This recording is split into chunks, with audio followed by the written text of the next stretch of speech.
አርሰናልን ማን ሊያቆመው ይችላል? በሚቀጥሉት ዓመታት አርሰናል እንዴትና በማን ሊቆም ይችላል? በአውሮፓ የ2026 የእንግሊዝ ፕሪሚየር ሊግ ሻምፒዮኑ በትናንትናው ዕለት ዋንጫ ከወቅቱ የፕሪሚየር ሊጉ ተቀናቃኙ ዋንጫ ነጥቆ ወደ ቤት ወስዷል። 18ኛ ዋንጫውን ነው ትላንትና በመድረኩ ላይ ማሸነፍ የቻለው።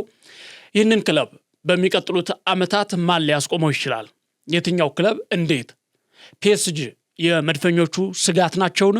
ከበርካታ ወቅታዊ ታሪካዊና የተለያዩ ሁኔታዎች አንጻር ይህንን ጉዳይ ዛሬ በሰፊው እንቃኘዋለን። ቤተሰቦቻችን እንግዲህ በትላንትናው ዕለት ሁለቱም ክለቦች በተለይ በወቅቱ የአውሮፓ ሀያላን ናቸው ተብሎ የሚታሰቡትና የ2025/26 የውድድር ዘመን የአውሮፓ ሻምፒዮንስ ሊግ የፍጻሜ ተፋላሚ የነበሩት ለ120 ደቂቃ ተፋልመው ወደ ፍጹም ቅጣት ምት ያመሩት እነዚህ ቡድኖች የወቅቱ ሀያላን መሆናቸው አያጠራጥርም።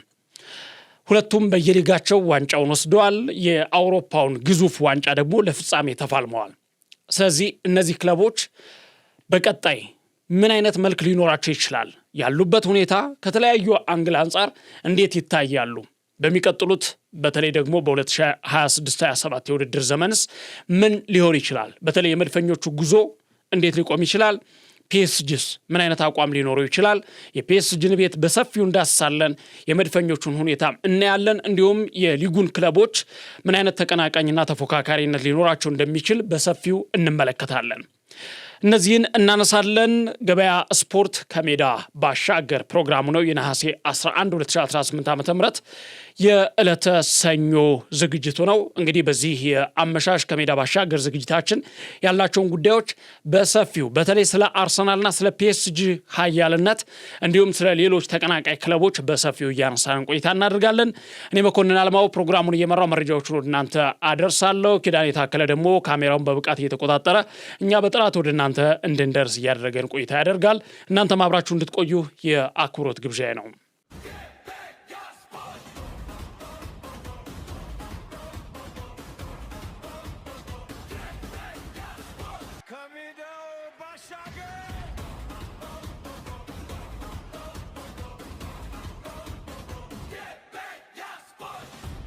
ቤተሰቦቻችን ጅማሯችን የምናደርገው ትላንትና እነዚህ የወቅቱ የአውሮፓ ሀያላን ናቸው ብለን የምናስባቸው ክለቦች አርሰናልና ፒኤስጂ የዋንጫ ጨዋታ አድርገዋል። አንዱ ተሸንፏል፣ አንዱ አሸንፏል። መድፈኞቹ በኮሚኒቲ ሺልድ ጨዋታ የዋንጫ ጨዋታ ገበያ ስፖርት ትላንትና አመሻሽ ወደ እናንተ በቀጥታ ባዘጋጀው ወይም በቀጥታ ባስተላለፈው ዝግጅቱ አርሰናል የእንግሊዝ ፕሪሚየር ሊግ ዋንጫ ተፎካካሪውን ማንቸስተር ሲቲን 3-0 በሆነ አሳማኝ ውጤትና ጨዋታ ድል አድርጎ ዋንጫውን ለ18ኛ ጊዜ ወደ ኤምሬትስ ወስዷል። እንግዲህ መድፈኞቹ በካይ ሃቨርትዝ፣ ማርቲን ኦዴጋርድ እና ሪካርዶ ካላፊዮሪ ግቦች ነው ማንቸስተር ሲቲን በፍጹም የበላይነት ድል አድርገው መውሰድ የቻሉት ዋንጫውንና ይህ ለአርሰናል የመጀመሪያ ጨዋታውን ያደረገው ክርስቶስ ቶዞሊ ምን አይነት ብቃት አሳየ? 2 አሲስቶችን ያደረገበት የአርሰናል አዳዲስ ተዘዋዋሪዎች ወይም ወደ በክረምቱ የዝውውር መስኮት አርሰናልን የተቀላቀሉት ብሩኖ ጉማሬሽም ሆነ ክርስቶስ ቶዞሊ ጥሩ እንቅስቃሴ ያየንባቸውን ጨዋታ ነበረ ማስኬድ የቻሉት። አንደኛው ነገር መነሻችን የሚሆነው ይሄ ነው።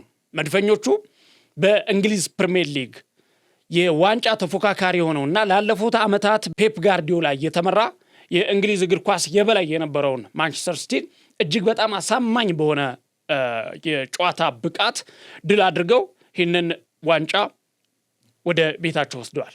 የኮሚኒቲ ሺልድ ዋንጫን ለ18ኛ ጊዜ። አሁን መነሻችን የሚሆነው ይሄ ነው። አርሰናል የእንግሊዝ ፕሪሚየር ሊግ የዋንጫ ላለፉት ዓመታት የበላይ ሆኖ የነበረውና በ2025/26 የውድድር ዘመን አንገት ለአንገት ተናንቀው እስከ መጨረሻው ድረስ የዘለቁት ሁለቱ ቡድኖች ናቸው።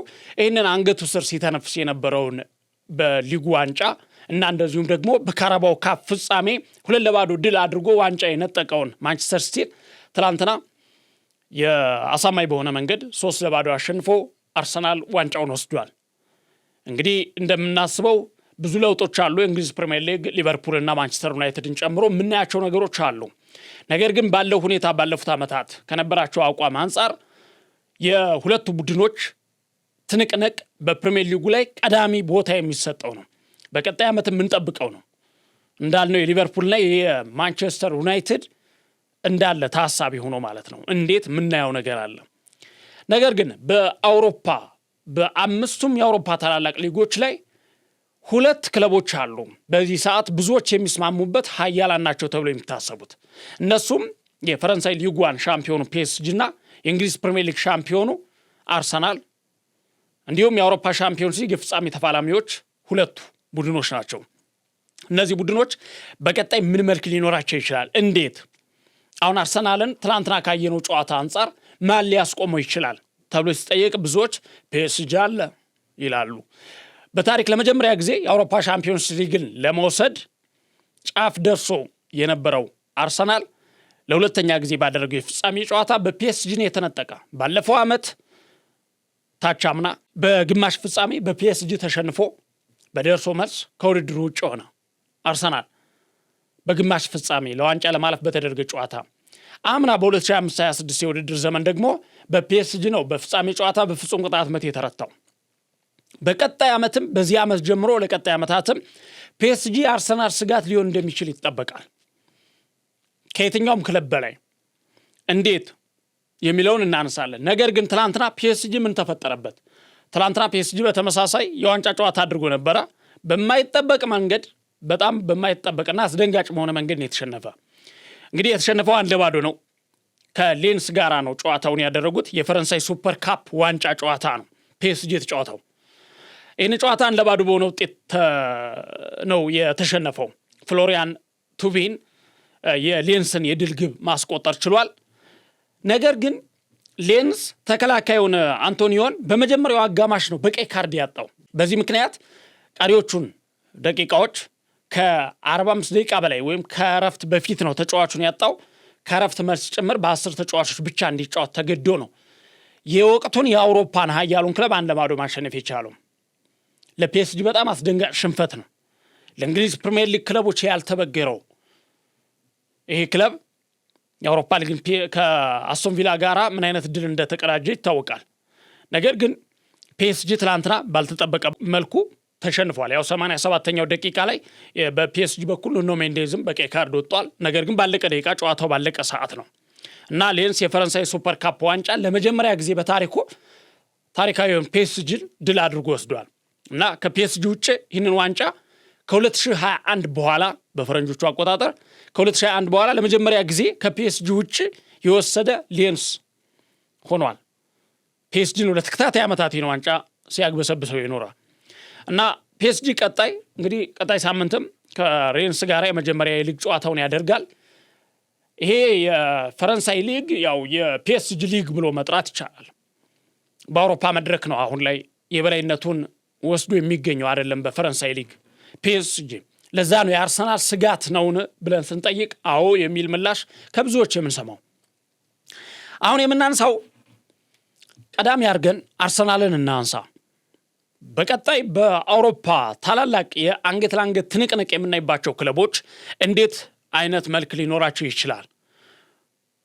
በመሃል ሌሎችን ክለቦችን እያነሳነን ምን አይነት አቋም ሊኖራቸው እንደሚችል እያነሳነን እንግዲህ የሊጉ ክለቦች አሁን አርሰናልን ትላንትና በተለይ ማንቸስተር ሲቲን እንደዛ ቀጥቅጦ ካሸነፈ በኋላ ስጋት ገብቷቸዋል። ምንም ጥርጥር የለውም። በብዙ መንገድ ስጋቱ አለ። ትላንትና ማንቸስተር ሲቲን ደግሞ በዚያ ደረጃ የበላይነት ወስዶ ድል ሲያደርግ በእርግጠኝነት ክለቦች በጣም ይደነግጣሉ። አርሰናልም ለሚቀጥሉት ዓመታት ሊጉን ረግጦ ሊገዛ እንደሚችል ይጠበቃል። ያንን ነገር ትላንትና ያስመለከተበት ነበረ። ያንን መልክ ያንን ምልክት የሰጠበት ጨዋታ ነበረ ትላንትና ማንቸስተር ሲቲ ላይ የወሰደው ጉዳይ። ነገር ግን ያው እነ ማንቸስተር ዩናይትድ እና ሊቨርፑል ሳይዘነጉ ማለት ነው አዲስ ለውጥ ላይ ናቸው ብለን ነው እነሱን አዲስ መደራጀት ላይ ናቸው። ምናልባት አርሰናል የዛሬ 3-4 ዓመት የነበረበት አካባቢ ሁኔታ ላይ ናቸው ብለን ነው እሱም እናነሳ። ያው ሲቲም ለውጥ ላይ ነው። ለውጥ ላይ ስለሆነ የተወሰነ መቸገሩ አይቀርም። ምንም ጥርጥር የለውም። የአሰልጣኝ ለውጥ አለ። የዓለማችንን ምርጡን አሰልጣኝ ፔፕ ጋርዲዮላን አጥቷል። ሮድሪ ወደ ባርሴሎና አምርቷል። የመሃል ሜዳ ሞተሩ የጀርባ አጥንቱ። ስለዚህ መንገዳገዱ እንደማይቀር ምንም ጥርጥር የለውም። እኔ ማንቸስተር ሲቲን በዚህ ሁኔታ ላይ ያለ ሮድሪ ማሰብ ከባድ ነው።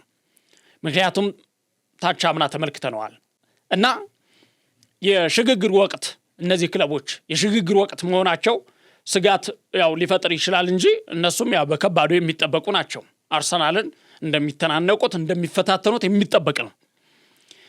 አርሰናል እንግዲህ አመቱን በዋንጫ ነው የጨረሰው፣ በእንግሊዝ ፕሪሚየር ሊግ ዋንጫ። አሁን ደግሞ አመቱን በዋንጫ ጀምሯል። ሚካኤል አርቴታ በአርሰናል ቤት ሶስተኛውን የኮሚኒቲ ሺልድ ዋንጫ ነው ትላንትና ማንሳት የቻሉት።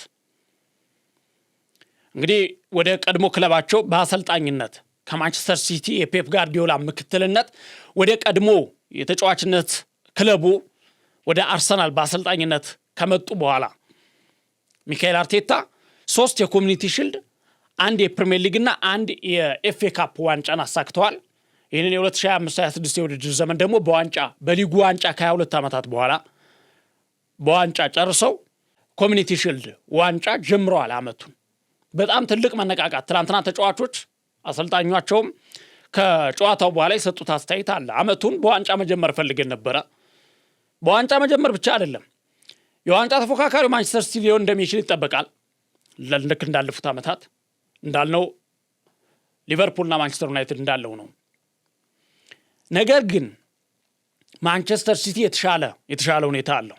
ኢንዞ ማሬስካ ቼልሲ ቤት የሚፈልጉት ነገር አልሆነም፣ አለመመቻቸት ነው እንጂ አቅም ማነስ አይደለም ብለናል። ቡድኑ ሊገነቡት እንደሚችሉ ይጠበቃል። የሮድሪ መሄድ ሌላ ክፍተት እንዳለው ነው። የፔፕ ጋርዲዮላ የማይተኩ አሰልጣኝ መሆናቸው እንዳለው ነው።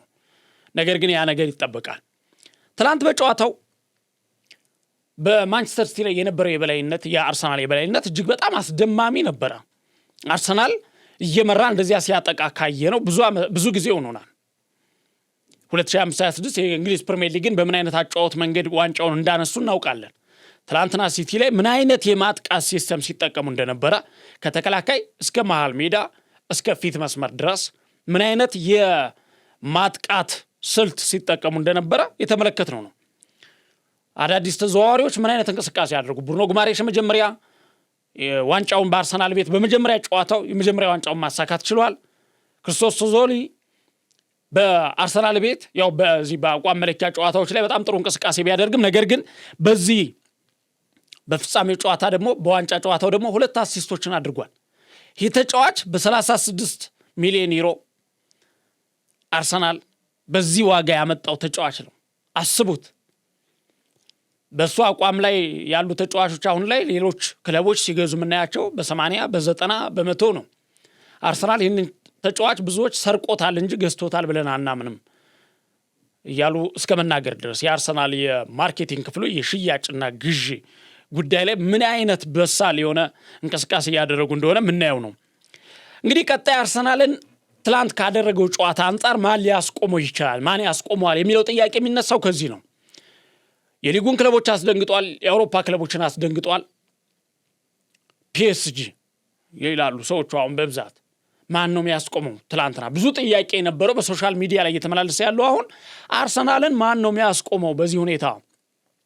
የተቃራኒ ክለብ ደጋፊዎች፣ በጣም ታዋቂ ደጋፊዎች፣ ተንታኞች እየተናገሩ ነበር። የማንቸስተር ዩናይትድ ደጋፊዎች፣ ተንታኞች፣ የቀድሞ ተጫዋቾች፣ የሊቨርፑል የማንቸስተር ሲቲ ተጫዋቾች አርሰናል ማንቸስተር ሲቲ ላይ በዚህ ደረጃ የበላይነቱን ከወሰደ በአዲስ እየተቋቋሙና በአዲስ እየተደራጁ ያሉ ክለቦች ምን አይነት የበላይነት ሊኖረው ይችላል? በቀጣይ ዓመት ሊጉን ቅኝ ግዛት ይገዛዋል፣ አውሮፓንም ጨምሮ።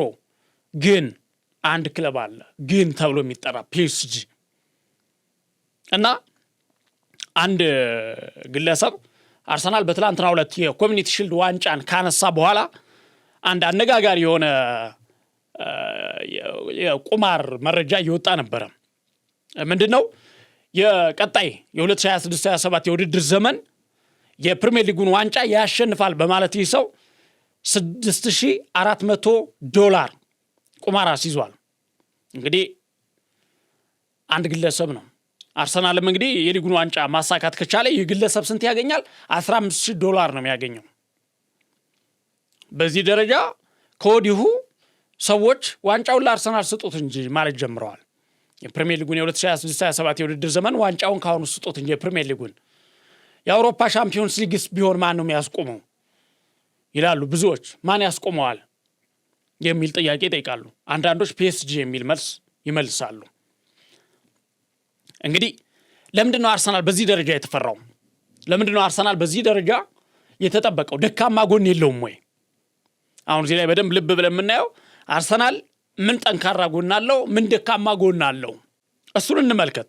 እንግዲህ አርሰናል በ2026-27 የውድድር ዘመን የአውሮፓ እግር ኳስ የበላይ ለመሆን እውነት ነው ሙሉ አቅም አለው ከመጣበት ከተደራጀበት ነገር አንጻር። ነገር ግን በቻምፒየንስ ሊግ ጠንካራ ተቀናቃኞች አሉ፣ እነሱ ሊያቆሙት የሚችሉ በክለብ ደረጃ ሳይሆን በፈተና ደረጃ ከፊቱ ያሉ ምናልባት የሚገመቱ ነገሮች አሉ። እንግዲህ ክለቡ ካለፈው የውድድር ዘመን የፕሪሚየር ሊግ ዋንጫ እድሉና በቅርቡ ትላንትና ካሸነፈው የኮሚኒቲ ሺልድ ድል በኋላ በከፍተኛ በራስ መተማመን ላይ ነው የሚገኘው። በተለይ እንግሊዝ ፕሪሚየር ሊግ ላይ የነበረው ስኬት የዋንጫ ድል፣ ትላንት ደግሞ በዋንጫ ተፎካካሪው ሲቲ ላይ የወሰደው ድል በጣም ትልቅ ድል ነው እና የአርሰናል ጥንካሬና የአዳዲስ ተጫዋቾች ምን አቅም ሊኖራቸው ይችላል፣ ምን አቅም ሊፈጥሩ ይችላል፣ ምን ልዩነት፣ ምን አስተዋጽኦ ሊያደርጉ ይችላሉ። እንግዲህ የመጀመሪያው ነገር የተረጋጋ ስብስብና የሚካኤል አርቴታ የአሰልጣኝነት መንገድ ነው። የመጀመሪያው በአርሰናል በኩል በትልቅ ደረጃ ሊነሳ የሚችል እንግዲህ አሰልጣኝ ሚካኤል አርቴታ በሊጉ ላይ ረዥም ጊዜ የቆዩ እና በጣም ጠንካራ አሰልጣኝ ተደርጎ ይወሰዳሉ። ረዥም ጊዜ የወሰዱ አሰልጣኝ ናቸው። በእንግሊዝ ፕሪሚየር ሊግ ማንም ይቀድማቸው የለም። በአንድ ክለብ በዋንጫ ተፎካካሪነት ደረጃ ያለ ክለብ ሁሉም በአዲስ አሰልጣኝ እየተመሩ ናቸው። አሁን ላይ ሁሉም ማለት ይቻላል ማንቸስተር ሲቲን፣ ሊቨርፑልን፣ ማንቸስተር ዩናይትድን፣ ቸልሲን ሁሉንም ብንወስድ ቶተናምን ጨምሮ ቢግ ሲክስ ተብሎ በተለምዶ የሚጠሩትን ክለቦች ብንመለከት ሁሉም በአዲስ አሰልጣኝ ነው የሚመሩት። ሁሉም 40 ምናምኖች ውስጥ ያሉ ናቸው። ከ42 እስከ 49 ባሉ የእድሜ ደረጃ ላይ ያሉ ጎልማሳ አሰልጣኞች ናቸው የሚመሯቸው። ከነዚህ መካከል ሚካኤል አርቴታ የተሻለውን ልምድ ይወስዳሉ። በጣም የተሻለውን አንደኛ ረዥም ጊዜ በሊጉ የቆዩ ናቸው። በተጫዋችነትም በአሰልጣኝነትም ረዥም ጊዜ የቆዩ ናቸው። ቡድኑን ለረዥም ጊዜ ገንብተዋል። ትረስ ዘ ፕሮሰስ የመጣው የቡድኑ ግንባታ ዋንጫዎችን ለመሰብሰብ የሚያስችል አቅም ፈጥሯል። በብዙ ነገር ማንሳት እንችላለን። የሚካኤል አርቴታን አንደኛ ሊጉን ያነሱ አሰልጣኝ ናቸው። በነገራችን ላይ ብቸኛው አሰልጣኝ ናቸው አሁን ላይ የእንግሊዝ ፕሪሚየር ሊግ ዋንጫን በቅርብ ያሸነፉ ያለፈው ዓመት አሰልጣኝ ናቸው። ይሄ ትልቅ የራስ መተማመን የሚፈጥር ነው። ተጫዋቾች የእሳቸውን የሚካኤል አርቴታን ያጫወት መንገድ ለምደውታል። ታክቲኩን፣ ሁሉን ነገር ቡድኑ እርስ በርስ የተላመደ ነው። በዛ ላይ አዳዲስ ተጫዋቾች ተጨምረዋል። በፊት መስመሩ ላይ ክርስቶስ ቶዞሊ፣ በመሃል ሜዳው ላይ ብሩኖ ጉማሬሽ፣ በኋላ መስመሩ ላይ ደግሞ እንደዚሁ የሂንካፔ ያው አምና አብሮ የቆየ ቢሆንም በውሰት ነው የቆየ፣ አሁን ቋሚ ተደርጓል። የእሱ መምጣት ለቡድኑ በጣም ትልቅ አቅም ይፈጥራል። እነዚህ የአዳዲስ ፈራሚዎች ስብስቡን ይበልጥ ያጠናክሩታል። ሌላው የአርሰናል ጥንካሬ የሚታወቀው በተከላካይ መስመሩ ነው። ተከላካይ መስመር ላይ ያለው አቅም ለአርሰናል እጅግ ፕሪሚየር ሊጉ ላይም አውሮፓ ላይም ያሉ አጥቂዎችን የሚያስጨንቅ ጥምረት ነው። የዊሊያም ሳሊባና የጋብሪኤል ማጋሌሽ ጥምረት እነ ቲምፐር፣ እነ ኢንካፔ፣ እነ ሞስኬራ ያሉበት እነ ዋይት ያሉበት ስብስብ ነው። ምንም አሁን ላይ አንዳንድ ነገሮች በእነ ዋይት ላይ የሚነሱ ቢሆኑም ነገር ግን የጋብሪኤል ማጋሌሽና የዊሊያም ሳሊባ ጥምረት የአውሮፓ ምርጡና አስፈሪው ጥምረት ነው። ይሄ ይሰመርበት። አርሰናል ለምን ግቦች የማይቆጠሩበት ሆነ? ከጀርባቸው ማን አለ?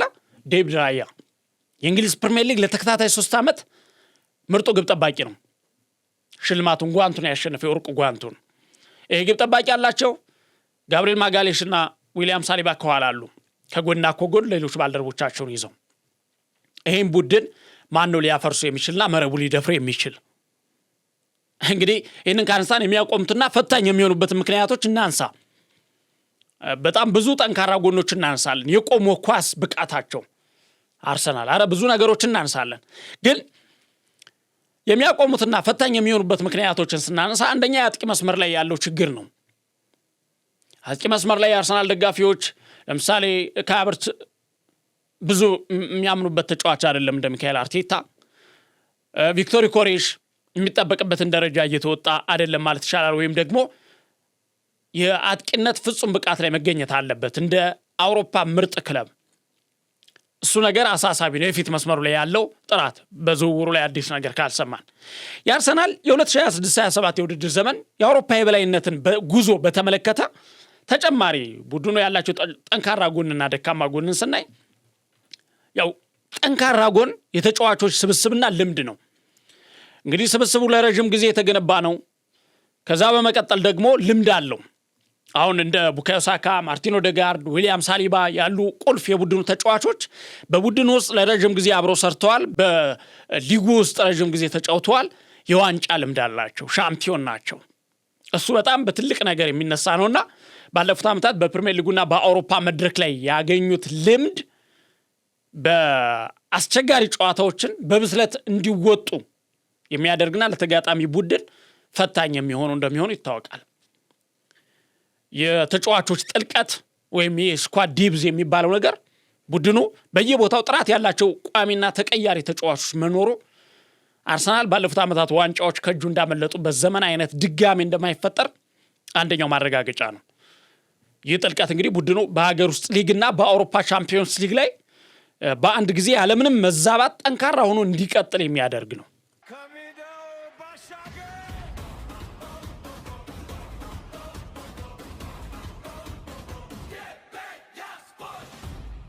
ሌላው ቅድም ያልነው የቆሙ ኳሶች ጥንካሬ ነው። ብዙ ቡድኖች ላይ የማናየውን ነገር እነሱ ላይ አርሰናል ላይ በቆሙ ኳሶች የማዕዘንና የቅጣት ምት ላይ ግቦችን በማስቆጠር በአውሮፓ ካሉ ክለቦች ሁሉ ቀዳሚ ያደርገዋል።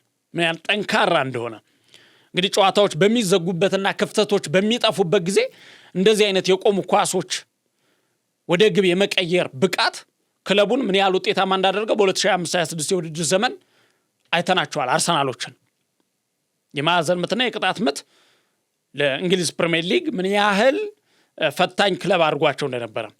ተጨማሪ ደካማ ጎኖችን ስናይ የአውሮፓ መድረክ የስነ ልቦና ጫና ነው። እንግዲህ አርሰናል በታሪኩ የአውሮፓ ሻምፒዮንስ ሊግ ዋንጫ አንስቶ ያውቅም። በአውሮፓውያን አቆጣጠር በ2026 የፍጻሜ ጨዋታ ላይ ደርሰው በባርሴሎና ተነጥቀዋል ዋንጫውን። ተጫዋች በቀይ ካርድ ወጥቶባቸው ጨዋታው በዳኝነት በደል አለበት ተብሎ በብዙ መነጋገሪያ የሆነ ከ20 ዓመት በኋላ ደግሞ በ2026 ከፒኤስጂ ጋር ለፍጻሜ ደርሶ ተሸንፏል። ሁለት ጊዜ ለፍጻሜ ደርሶ ሁለት ጊዜም ተሸንፈዋል።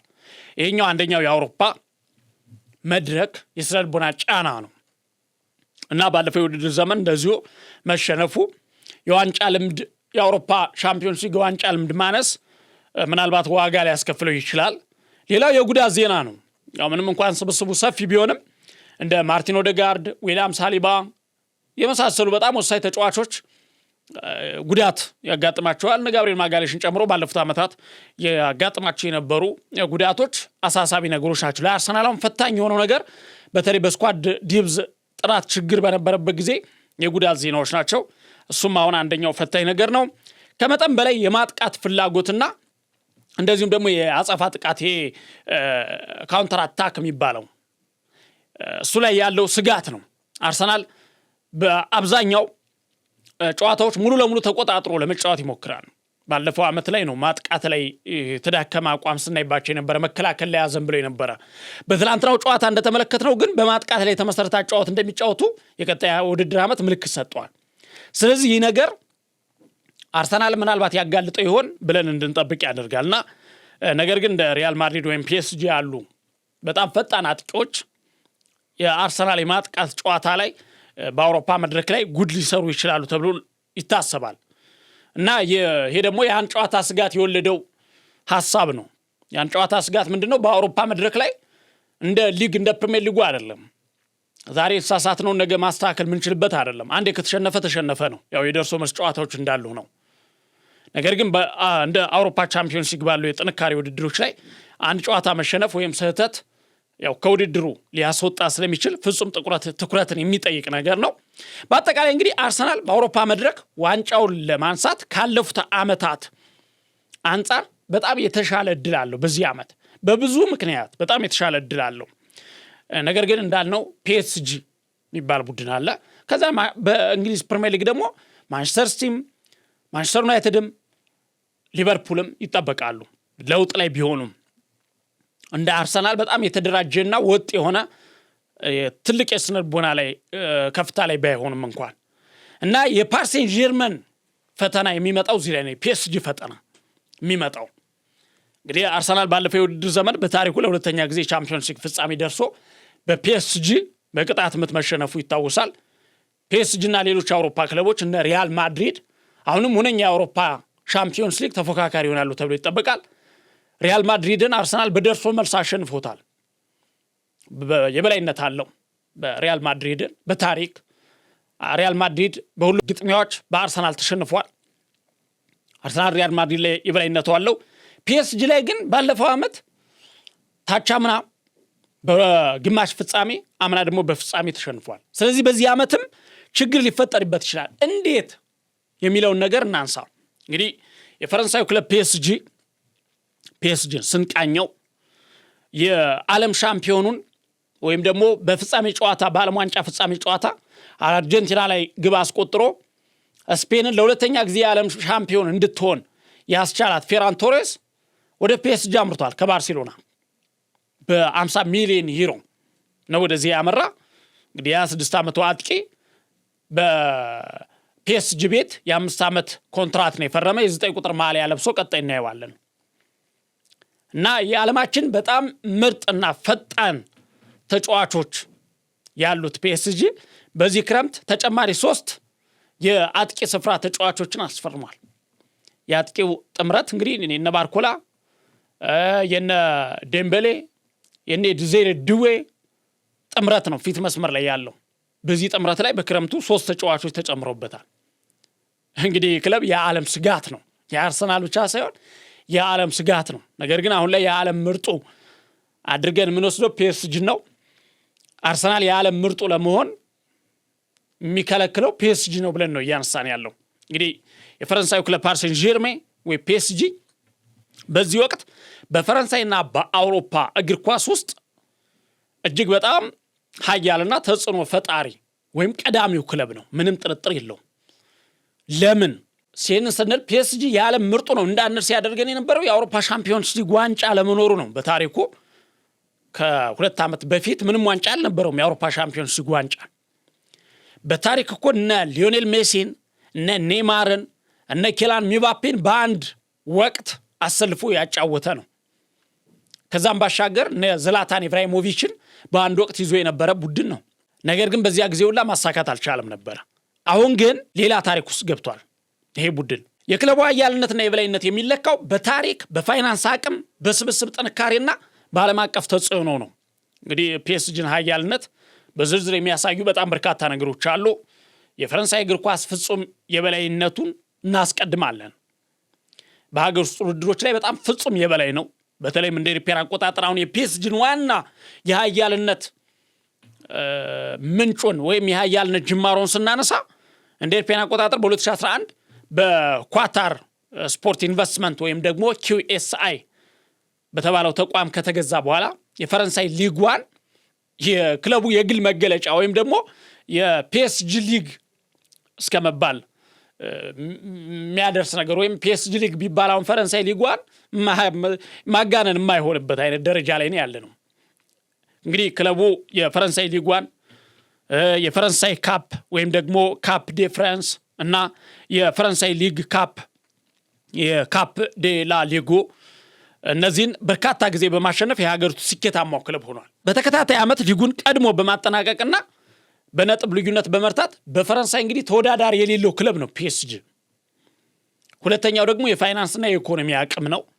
እንዳልነው በእነዚህ ባለሀብቶች ከተገዛ በኋላ ክለቡ ሌላ ታሪክ ውስጥ ገብቷል። ዛሬ አይደለም ቀድሞ ስናነሳ ለምሳሌ ኔይማርን ከባርሴሎና በ222 ሚሊዮን ዩሮ ነው በታሪክ እስካሁን ድረስ ባልተገረሰሰ ሪከርድ ማስፈረም የቻለ። መቼ? ዘመኑን አስታውሱት። ኔይማር ከባርሴሎና ወደ ፒኤስጂ ሄደበትን ጊዜ። ኬላን ሚባፔን ከሞናኮ በ180 ሚሊዮን ዩሮ ነው ያስፈረመው። ምን ያህል የካፒታላቸው ግዝፈት ነው ይሄም ያሳየው። ብር የትኛውንም ነገር ይገዛል። አሁን ላይ በስፖርቱ ዓለም በተጫዋቾች ላይ የትኛውንም ተጫዋች መውሰድ የሚችል ኃይል አለው እና እነዚህ ተጫዋቾች በማስፈረም የዓለም የስፖርት ገበያን ያንቀጠቀጠ ክለብ ነው። አሁንም እንደዛው በተመሳሳይ ዛሬም የፈለጉትን ተጫዋቾች ይወስዳሉ። የክለቡ ኃያልነት ማሳያ እንግዲህ ከፍተኛ ክፍያ የወለዳቸው ግዢዎች በዋናነት ይጠቀሳሉ። ከዚያ ባሻገር ደግሞ ከፍተኛ ደሞዝ ክፍያ ነው።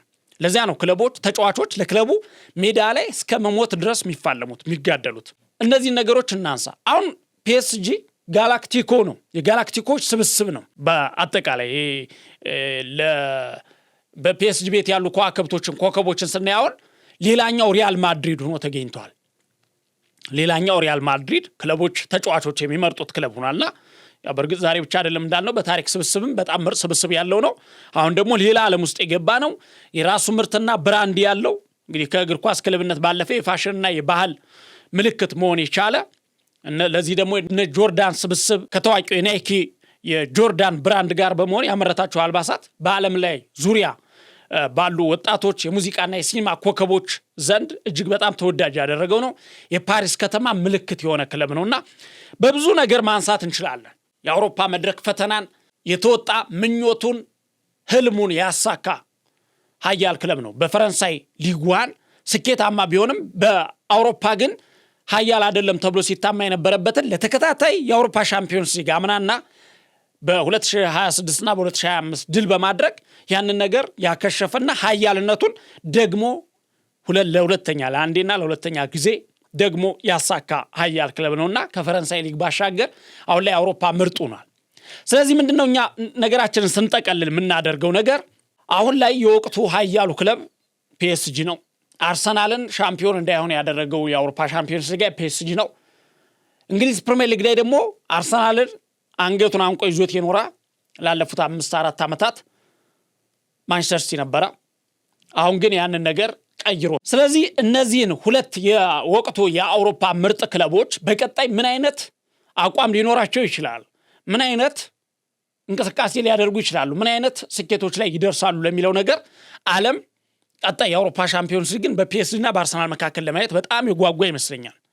ስለዚህ በእንግሊዝ ፕሪሚየር ሊግ ላይ ሌሎች ክለቦች እንዳልናቸው እነ ማንቸስተር ዩናይትድ፣ ሊቨርፑል፣ ማንቸስተር ሲቲ የመሳሰሉ ክለቦች ለውጦች ላይ ናቸው። አዳዲስ ነገሮችን ይዘው ለመምጣት ለመታደስ እየጣሩ ያሉ ናቸው። በዚህ ምክንያት አርሰናል ካለው ልምድ ካለው አቋም ካለው የስኳድ ዲብዝ ስብስብና አብሮ የመቆየት የመላመዱ ውጤት ምን ያህል ስኬታማ ሊያደርገው እንደሚችል ይጠበቃል። በዚህ ደረጃ ላይ ሌሎች ክለቦች እስከሚሆኑ ድረስ ግን ለእንግሊዝ ፕሪሚየር ሊግ ፈታኙ ብቻ ሳይሆን አሸናፊው ቅኝ ገዢው ሊሆን እንደሚችል ይጠበቃል። ትላንት ማንቸስተር ሲቲ ላይ ያደረገው ድልም ይሄን የሚያረጋግጥ ነው። ስለዚህ ለዚህ ክለብ ማን ነው ፈተና የሚሆነው? ቀደም ብለን ያልነው ፒኤስጂ ነው የሚችለው። ፒኤስጂ ደግሞ ትላንት ያልተጠበቀ ሽንፈት ለሐሳባችን መነሻ የሆነን ያልተጠበቀ ሽንፈት ገጥሞታል። ቀጣይስ ዝውውሮችን እያደረገ ነው። የስኳድ ዲብዝ ጥራቱ የሚታይ ነው። የዓለም በጣም አስፈሪ የፊት መስመር ስብስብ ያለው ነው። ኋላ መስመር ላይም መሀል ላይ የማይታማ ቡድን ነው። በተለይ መሀል ላይ እና የዓለም እግር ኳስ አሁን ሁለቱን እጆቿን ለአርሰናልና ለፒኤስጂ ያጨበጨበች ነው። የዓለም እግር ኳስ ቀጣይ ምን መልክ ይኖራቸው ይሆን? አርሰናል ማን ያስቆመው ይሆን? እና ፒኤስጂ ለሚለው መልስ ለመስጠት ነው ይህንን ዝግጅት ያደረግነው። አርሰናል ሰዎች ለምን የፕሪሚየር ሊጉን ዋንጫ አሰጧቸውን? በቃ እኮ ትላንት ሲቲን ካሸነፉ በኋላ አይ ግን ደግሞ እንዳንሰጥ የሚያደርግ ነገር አለ። መረሳት የሌለባቸው ክለቦች አሉ። መረሳት የሌለባቸው የአርሰናል ክፍተቶች አሉ። ስለዚህ ቀድሞ የሚረጋገጥ ነገር እንደሌለ ለማሳየት ነው። በአውሮፓ መድረክም ቢሆን አለው የሚል ክለብ እንዳለ ለማስታወስ ያክል ነው። ቤተሰቦቻችን ገበያ ስፖርት ይህንን ዝግጅት ወደ እናንተ ለማድረስ የወደደው ማለት ነው። ቀጣይ እንግዲህ የውድድር ዘመን እንግሊዝ ፕሪሚየር ሊግ 4 ቀናቶች ቀርተውታል። በናፍቆት ነው የምንጠብቀው፣ በጉጉት ነው የምንጠብቀው።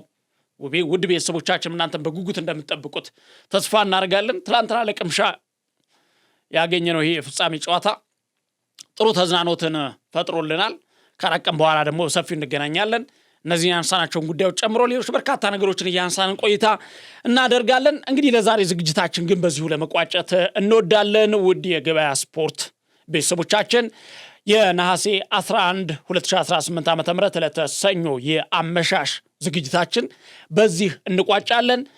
ዝግጅቱን ወደ እናንተ ሳደርስ የነበረው የመኮንን አልማው ነኝ። እንደዚሁም ደግሞ ኪዳኔ ታከለ ካሜራውን በብቃት እየተቆጣጠረኝ በጥራት ወደ እናንተ ሲያደርሰን ነበረ። አብራችሁን ስለነበራችሁ ከልብ ነው የምናመሰግነው። አዳዲስ ቤተሰቦቻችን ላይክ፣ ሼር፣ ሰብስክራይብ ያደርጋችሁ ከኛው ጋር ቀጣይ ጥሩ ጊዜ ታሳልፉ ዘንድ በዚሁ እንጋብዛለን። ነገ በሌላ ዝግጅት እስከምንገናኝ የሰላም ሌሊት ይሁንላችሁ።